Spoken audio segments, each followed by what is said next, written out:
Hello manifesters, welcome to my channel. Friends, आज के मेरा इस वीडियो का टॉपिक है artificial intelligence versus natural intelligence. वैसे तो मैं डिस्कस करने वाली हूँ आर्टिफिशियल इंटेलिजेंस और नेचुरल इंटेलिजेंस के कंपैरिजन के ऊपर, लेकिन जो सॉल्यूशन निकल के आने वाला है, जो फाइनल सॉल्यूशन निकल के आने वाला है, वो है लॉ ऑफ अट्रैक्शन। इसलिए वीडियो को एंड तक जरूर देखिए, समझने की कोशिश करिए कि आर्टिफिशियल इंटेलिजेंस के समय पे लॉ ऑफ अट्रैक्शन कैसे काम कर सकता है या फिर लॉ ऑफ अट्रैक्शन का इम्पोर्टेंस क्या है। ठीक है, ओके। तो चलिए सबसे पहले जानते हैं कि आर्टिफिशियल इंटेलिजेंस है क्या। आर्टिफिशियल इंटेलिजेंस के ऊपर बहुत सारे वीडियोस यूट्यूब पे आ चुके हैं, बहुत सारी बातें होती है आर्टिफिशियल इंटेलिजेंस के बारे में। क्यों होती है इतनी बातें आर्टिफिशियल इंटेलिजेंस के बारे में? इसलिए क्योंकि आर्टिफिशियल इंटेलिजेंस एक ऐसी मशीन है जिसे इंसान ने खुद बनाया है उसके काम करने के लिए, लेकिन वो मशीन इतना अच्छा बना है कि वो इंसान के बहुत सारे काम एक साथ बेहतरीन तरीके से जल्दी कर सकता है और बहुत कम खर्चे में कर सकता है। ठीक है, जिस जगह पर इंसान काम करता है, मतलब स्पेसिफिकली जॉब के बारे में बात की जाती है, जहाँ पे इंसान काम करता है या फिर इंसान के द्वारा जो काम होता है, उस काम को आर्टिफिशियल इंटेलिजेंस बहुत फास्टर कर सकता है, बहुत सही तरीके से कर सकता है, बहुत कम खर्चे में कर सकता है और एक साथ बहुत सारे काम कर सकता है। ठीक है, इसलिए अब चांसेस है कि आर्टिफिशियल इंटेलिजेंस इंसान को रिप्लेस करे उसके काम से। अब उससे क्या होगा? उससे इंसान जॉबलेस हो जाएगा, इंसान की नौकरी जाएगी, उसके पास अर्निंग नहीं रहेगा, उसके पास तंगी रहेगी, वो दुखी होगा, परेशान होगा। और हमारे इंडिया में एक इंसान का जॉब जाने का मतलब है 4 लोगों का अफेक्टेड होना, राइट? इसलिए आज के समय पे हमारे लिए आर्टिफिशियल इंटेलिजेंस एक खतरा बन गया है। ठीक है, लेकिन ये जो चीज़ अब हो रहा है, ये पहली बार नहीं हो रहा है, ये बहुत पहले से होता आ रहा है।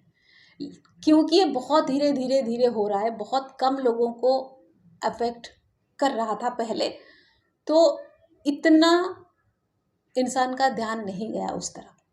फॉर एग्जाम्पल, एक फ़ैन बनाया गया, ठीक है, फ़ैन फिट कर लो, स्विच ऑन करो तो हवा देने लगा, उसका स्पीड बढ़ाओ तो फास्टर हवा देने लगा या फिर ज़्यादा हवा देने लगा, उसका डायरेक्शन चेंज करो तो जिस डायरेक्शन में करोगे उस डायरेक्शन में वो हवा पहुंचाने लगा। इससे इंसान को सुविधा हुआ, इंसान को वो चीज़ बड़ा अच्छा लगा, लेकिन कहीं ना कहीं इंसान का उस तरफ ध्यान नहीं गया कि कुछ लोग थे जो पहले वो वाला काम करते थे, पंखा चलाने का। ठीक है, उन लोगों की जॉब गई, लेकिन उस समय इतना ज़्यादा ध्यान नहीं गया। एंड ये जो सुविधा हमको मिली वो इतना अच्छा था कि हम लोगों ने सोचा कि चलो ये मशीन अच्छा है, ठीक है, ये सही है, लेकिन आगे चल के ये क्या हो सकता है, कितने आगे ये बढ़ सकती है या बढ़ सकता है, हमें वो सोचना चाहिए था। अभी थोड़े दिन पहले आया डिश वॉशर। जब एक डिश वॉशर आया तो एक मेड की जॉब गई, एक मेड रिप्लेस हुई एक डिश वॉशर के द्वारा। ठीक है, उस तरफ भी हमारा ध्यान नहीं गया। लेकिन अब जो आर्टिफिशियल इंटेलिजेंस आया है, इससे ज़्यादा खतरा इसलिए है क्योंकि वो जो फ़ैन था वो तो एक काम करता था, सिर्फ हवा देने का। वो जो डिश वॉशर था वो तो एक काम करता था, सिर्फ बर्तन धोने का। अब जो आर्टिफिशियल इंटेलिजेंस आया है वो एक साथ बहुत सारा काम कर सकता है। मतलब एक आर्टिफिशियल इंटेलिजेंस बहुत सारे लोगों को रिप्लेस कर सकता है। अब बहुत सारे लोग जॉबलेस हो सकते हैं, बहुत सारे लोगों का अर्निंग ख़त्म हो सकता है एंड उससे और बहुत सारे लोग अफेक्टेड हो सकते हैं, राइट? मतलब अब जो आमने सामने हुए हैं इंसान और इंसान की बनाई हुई एक और इंसान, आप कह सकते हो, जिसका नाम है आर्टिफिशियल इंटेलिजेंस। ये है इंसान, ये है आर्टिफिशियल इंटेलिजेंस। दोनों का काम एक जैसा है, दोनों एक जैसे, दोनों को बनाया गया है, एक जैसे दोनों आउटपुट देते हैं, लेकिन कहीं ना कहीं आज के समय पे आर्टिफिशियल इंटेलिजेंस ज़्यादा बेहतर आउटपुट देने लगा है।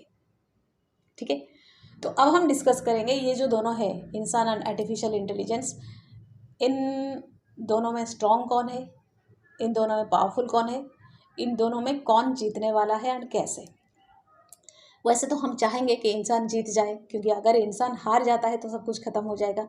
हम चाहेंगे कि इंसान जीत जाए, इंसान इस दुनिया में बचा रहे, इस दुनिया को चलाता रहे। अब इंसान जो है वो है क्या, पहले वो समझते हैं। इंसान जो है वो भगवान की बनाई हुई एक मशीन है, लेकिन वो भगवान के द्वारा बनाई गई है। ठीक है, इस धरती पर जो सारे चीज़ भगवान के द्वारा बनाई गई है उसे हम प्रकृति कहते हैं, उसे हम नेचर कहते हैं, उसे हम नेचुरल मानते हैं। ठीक है, जो सारे चीज़ इंसान ने बनाया है उसे हम आर्टिफिशियल मानते हैं। जो हवा बाहर चलती है उसे हम नेचुरल हवा कहते हैं। जो फ़ैन के चलाने से या फिर एसी के चलाने से जो हवा मिलता है उसे हम आर्टिफिशियल कहते हैं। ठीक है, तो जो चीज़ें भगवान ने बनाया है उसको हम मानते हैं कि ये नेचुरल है, और जो चीज़ इंसान ने बनाया है उसे हम मानते हैं कि आर्टिफिशियल है। इसीलिए इंसान के द्वारा जो मशीन बनाया गया है उसे आर्टिफिशियल इंटेलिजेंस का नाम दिया गया है, और जो भगवान ने बनाया है जिस मशीन को वो नेचुरल इंटेलिजेंस होता है। ठीक है, आज का मेरा जो टॉपिक है, जो टाइटल है, वो जस्टिफाई हुआ कि natural intelligence versus artificial intelligence. ठीक है, अब हम कंपेयर करने वाले हैं। जो आर्टिफिशियल इंटेलिजेंस है वो किससे बना है, वो कुछ मटेरियल से बना है, या उसके अंदर कुछ वायर्स होंगे, कुछ और छोटे छोटे मशीन्स होंगे, आई डोंट नो एग्जैक्टली, लेकिन वैसे ही कुछ होंगे। लेकिन जो इंसान बना है वो कैसे बना है, वो फ्लेश से बना है, ब्लड से बना है, वो सेल्स, टिश्यूज, बोन से बना है। Right, okay. जो आर्टिफिशियल इंटेलिजेंस इंसान ने बनाया है उसमें उसने इमोशन नहीं डाला है या फिर नहीं डाल पाया है। ये इंसान के बस की बात नहीं, इसीलिए इंसान ने आर्टिफिशियल इंटेलिजेंस तो बनाया लेकिन उसमें वो इमोशन नहीं डाल पाया। लेकिन जो भगवान ने बनाया है मशीन, इंसान नाम का जो मशीन, भगवान ने उसमें इमोशन डाला है। ठीक है, तो ये इंसान का सबसे बड़ा स्ट्रेंथ है, ये इंसान का सबसे बड़ा पावर है, उसका इमोशन। इंसान अपने इमोशन को जहाँ पे ऐड करेगा, जो हम लॉ ऑफ अट्रैक्शन पे बात करते हैं कि जो फील करेगा वो उस चीज़ को अट्रैक्ट कर पाएगा।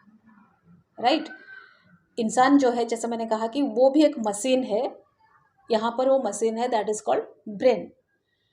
उस ब्रेन में वो जो सोचेगा, जो थॉट क्रिएट करेगा, उस हिसाब से इस बॉडी में वो फीलिंग क्रिएट करेगा, उस चीज़ को अट्रैक्ट कर लेगा। आर्टिफिशियल इंटेलिजेंस जो मशीन है वो थॉट भी क्रिएट कर सकता है, क्योंकि उसको अगर आप वो सारे इंफॉर्मेशन दे दो तो वो भी सोच सकता है, वो भी सोच के डिसाइड कर सकता है। ठीक है, वैसे ही तो होता है ना, हम अगर आर्टिफिशियल इंटेलिजेंस को कुछ बोलते हैं कि मुझे इस टॉपिक पे कुछ लिख के दो, वो कैसे करता है, वो बहुत सारे इन्फॉर्मेशन इकट्ठा करता है, फिर उसमें से वो निकाल के, उसमें से सोच के, वो सारा कुछ निकाल के वो हमें एक बेटर टॉपिक या फिर एक बेटर आउटपुट देता है कि नहीं। तो आर्टिफिशियल इंटेलिजेंस जो है वो सोच सकता है, लेकिन आर्टिफिशियल इंटेलिजेंस फील नहीं कर सकता। तो इसलिए इंसान को अपने फीलिंग के ऊपर मास्टरी करनी होगी, अपने फीलिंग के ऊपर कमांड रखना होगा, यानी कि अपने थॉट के ऊपर भी कमांड रखना होगा। ठीक है, तो आगे चल के जो आपको करना है, आपको क्या करना है, आपको पावरफुल बनना है थॉट एंड फीलिंग के लेवल पे, तब जाके आप आर्टिफिशियल इंटेलिजेंस से काम निकाल सकते हो, वरना आर्टिफिशियल इंटेलिजेंस आपको मात देने वाला है, आपको रिप्लेस करने वाला है। ठीक है, ओके। अब अपनी थॉट एंड फीलिंग पे कमांड करना आसान भी तो नहीं है कि नहीं। ये वाला पॉइंट भी अच्छे से सुन लो। अब अगर हम अपनी थॉट एंड फीलिंग पे मास्टर नहीं करते हैं, कमांड नहीं रखते हैं, तो हम पावरलेस हो जाएंगे किसके सामने, आर्टिफिशियल इंटेलिजेंस के सामने। क्यों पावरलेस हो जाएंगे, क्योंकि आर्टिफिशियल इंटेलिजेंस के पास पावरफुल मेमोरी है। हमारे पास मेमोरी तो है लेकिन हमारे मेमोरी वीक हो चुका है या फिर वीक है आज के समय पे, जबकि आर्टिफिशियल इंटेलिजेंस के जो मेमोरी है वो बहुत स्ट्रॉन्ग है एंड बहुत पावरफुली काम करता है।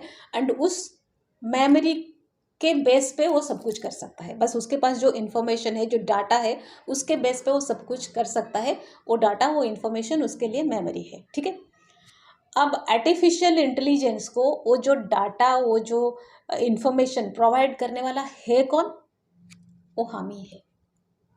अब तक तो हमने उससे थोड़ा इन्फॉर्मेशन या फिर थोड़ा डाटा प्रोवाइड कर चुके हैं, जिसके बेस पे वो पावरफुल हो चुका है। आगे भी हम उससे और इन्फॉर्मेशन देने वाले हैं, मतलब वो उस तरह का बनाया गया है कि हम उससे और ज़्यादा इन्फॉर्मेशन देने वाले हैं। एंड जितना इन्फॉर्मेशन हम उससे देते जाएंगे वो पावरफुल होता जाएगा। And at the same time हम उतना पावरलेस होते जाएंगे। क्यों? समझिए। क्योंकि आर्टिफिशियल इंटेलिजेंस को जब इन्फॉर्मेशन मिलेगा, वो सारा काम करेगा उस इन्फॉर्मेशन के बेसिस पे। फॉर एग्जाम्पल, आप यूट्यूब में कोई वीडियो सर्च करते हो, होपोनोपोनो कैसे करना है, देखना आपके पास होपोनोपोनो रिगार्डिंग बहुत सारे वीडियोस रिकमेंड में आ जाते हैं। वो कैसे होता है? मतलब आपने वो इन्फॉर्मेशन दे दिया कि मुझे होपोनोपोनो की वीडियो चाहिए, उसको बस वो इन्फॉर्मेशन मिल गया, वो काम करना शुरू किया। वो आपके पास होपोनोपोनो के ढेर सारे वीडियोस वो सेंड करने लगा, वो आपको रिकमेंड करने लगा। अब भी हमारे लाइफ में आर्टिफिशियल इंटेलिजेंस काम कर रहा है। ठीक है। तो आया समझ में? आप जैसे उसको इन्फॉर्मेशन दे देते हो, वो पावरफुल हो जाता है। ठीक है, ये प्रूव्ड। अब आप उसको इन्फॉर्मेशन दे देते हो, तो आप कैसे पावरलेस होते हो? आप जब एक वीडियो सर्च करते हो, आपके पास और 5 वीडियो आते हैं और 10 वीडियो आते हैं। आप क्या करते हो? एक के बाद एक वीडियोस देखने लगते हो। आप इसमें अपना टाइम देते हो, अपना एनर्जी देते हो। Time is the powerful energy. समय सबसे बड़ा बलवान है। आप यहाँ पर अपना टाइम देते जाते हो, आप इसमें बायस्ड होते जाते हो। ठीक है। एंड आपका इसमें घुसे रहना, इसमें टाइम देना उसके लिए पावरफुल, मतलब उसके लिए बेनिफिशियल होता है। नॉट पावरफुल, उसके लिए बेनिफिशियल होता है। उसको और ज़्यादा डाटास मिलने लगते हैं, और ज़्यादा इन्फॉर्मेशंस मिलने लगते हैं। वो आगे चल के और ज़्यादा बेटर आउटपुट देने लगता है। किसी की जॉब वो रिप्लेस करता है। और यहाँ पे आप पावरलेस बनते हो। क्यों? क्योंकि आप जब अपने आप को इतना डाइवर्ट करके रखते हो, आपके कंट्रोल आप खोने लगते हो अपने थॉट पे, अपने फीलिंग्स पे। ठीक है। मतलब आप अपने आप को जितना समेट के रखोगे, आपकी पावर उतनी बढ़ेगी। आपको क्या करना है? आपको ये जो सोशल मीडिया वाली चीज़ है ना, वहाँ से अपने आप को अलग रखना होगा, खुद को समेट के रखना होगा। एंड खुद को समेट के रखने के लिए द बेस्ट जो टेक्निक है, दैट इज़ मेडिटेशन। ठीक है। जितना ज़्यादा हो सके माइंड को शांत रखो, मन को भटकने मत दो, खुद इधर उधर डाइवर्ट मत हो। शांति से बैठो, आंखें बंद करो, भगवान पे ध्यान लगाओ एंड खुद को समेट के रखो, ताकि आप आर्टिफिशियल इंटेलिजेंस से पावरफुल रह सको। आप लॉ ऑफ अट्रैक्शन यूज़ कर सको। लॉ ऑफ अट्रैक्शन यूज़ करने के लिए आपको पॉजिटिव रहना होगा। उसका रिजल्ट, सही रिजल्ट पाने के लिए आपको पॉजिटिव रहना होगा। आप अगर नेगेटिव होते हो तो भी वो आपको रिजल्ट अकॉर्डिंगली देता है। आपको पॉजिटिव रहने के लिए ये 2 चीज़ करनी है। सोशल मीडिया से जितना ज़्यादा हो सके कट होना है एंड जितना ज़्यादा हो सके ध्यान में रहना है, मेडिटेशन करनी है, अपने आप के साथ जुड़े रहना है। ठीक है। तो friends, that's all for today. Stay happy always. Bye bye.